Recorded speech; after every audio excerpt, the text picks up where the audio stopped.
You know, one of the most difficult things in the world is to be afraid. You can undergo lots of different kinds of persecution, but when you serve the Lord in a place where there's real reason to fear for your life, you just have to trust, and that's not always easy.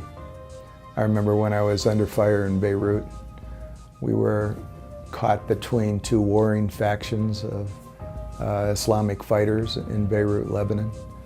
We'd been walking down the street and suddenly an ambulance came driving up over the sidewalk and shots were fired in the air, and I dove into a barber shop, and our director there, Adel Masri, said, "Don't worry, they're just trying to scare you."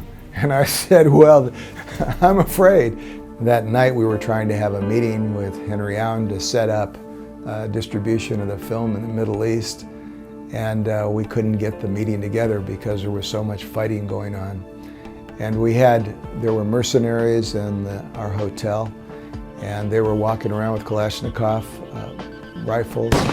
And I was thinking, oh, I'm in Beirut. Remember the pictures of the Holiday Inn in Beirut destroyed, you know, what are we going to do here? And then this small arms fire opens up, and there's a machine gun nest they've set up right outside our window.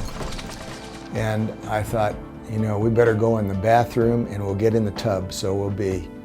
And then they opened up with these huge guns, you know, fa-woom, and these big grenade launchers would launch stuff on, and huge artillery fire. And I realized these shells were going to go right through the walls, through the bathroom, through the tub.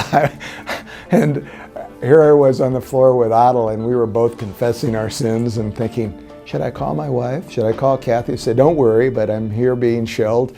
No, I can't do that. But I can say, God, I'm ready to meet you tonight if this is what you want.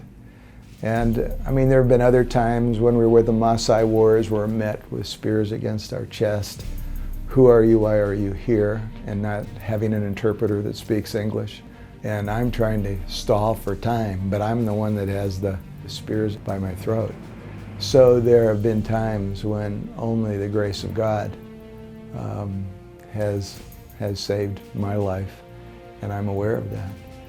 You know, when pressure hits you from all sides and you don't know what to do, you throw yourself in desperation on the Lord. I loved O'Hallisby's book on prayer, in which he says that only he who is helpless truly prays.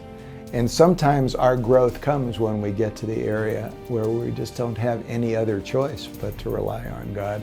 And that's where he wants us to be every moment of the day, relying on him totally, 100% completely.